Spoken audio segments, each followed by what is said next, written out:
Yo, what's up mga kaibigan? Nandito na tayo magkwentuhan sa muling pagkikita ng Los Angeles Clippers at ng Houston Rockets ay naging tahimik ang umpisa ni Kawhi Leonard kaya naman nakagawa ng 15-point lead kaagad ang Houston Rockets. Nagtala lamang ang two-time Finals MVP ng 8 points sa first 3 quarters. Ganun pa man sa 4th quarter ay nagliyab na nga si Kawhi at gumawa siya ng 19 points at kasama na nga dyan ng game winner. Sa uli ay panalo ang Clippers sa score na 105-102. 27 points, 12 rebounds, 4 assists, and 4 steals si Kawhi. 16 points si Ben Mathurin, 16 points, 6 assists din si Chris Dunn, 15 points si Brook Lopez at pareho naman 12 points si John Collins at Derrick Jones Jr. Hindi man pang MVP o mga triple-double ang stats si Kawhi, subalit ang performance at pagbubuhat na pinapakita niya ay tila ba bumalik na nga siya sa kanyang prime at pwede ulit masama sa usapan ng best in the world.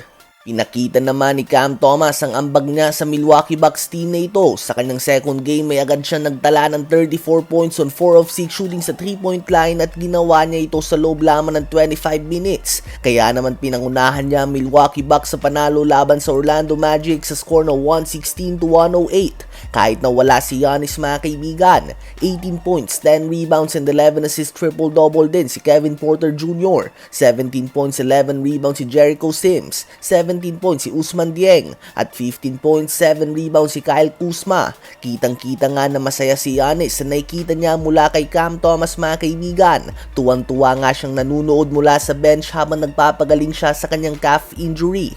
Nagliyab naman si Jose Alvarado at gumawa ng 26 points, 4 rebounds and 5 steals on 8 of 13 shooting sa 3-point line at sa loob lamang yan mga kaibigan ng 18 minutes of playing time. Unti-unti na ngang kumukonte ang minuto ni Jordan Clarkson at napupunta ito kay Jose Alvarado na mas defensive-oriented. Kinawawa nga ng Knicks ang Sixers at tinalo nila ito sa score na 138-89. 22 points, 5 rebounds and 6 assists din si Mikal Bridges at 21 points, 11 rebounds and 5 assists si Karl Anthony Towns in 25 minutes. Takeover mode naman si Julius Randle para sa Minnesota Timberwolves at gumawa siya ng 41 points and 7 rebounds. Tinalo ng Timberwolves ang Portland Trail Blazers sa score na 133-109. 21 points, 6 rebounds and 6 assists din si Jaden McDaniels. 17 points, 8 rebounds si Rudy Gobert at 14 points si Anthony Edwards.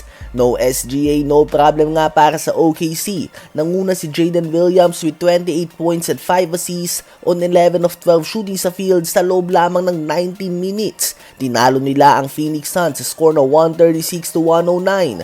21 points din si Isaiah Joe, 15 points si Kenrich Williams, 13 points si Chet Holmgren at 12 points si Jared McCain. Habang natunaw naman ang double-digit second half lead ng Golden State Warriors kontra sa San Antonio Spurs at nabaliktad na nga ito hanggang sa tuluyan ng nakuha ng Spurs ng panalo sa score na 126-113. 27 points, 8 assists si De'Aaron Fox, 26 points, 9 rebounds and 2 blocks si Wemby, 21 points, 6 rebounds si Keldon Johnson at 14 points, 8 assists naman si Dylan Harper. Ito na nga ang ika-6 na sunod na panalo ng San Antonio Spurs mga kaibigan. Ano ba masasabi nyo tungkol dito?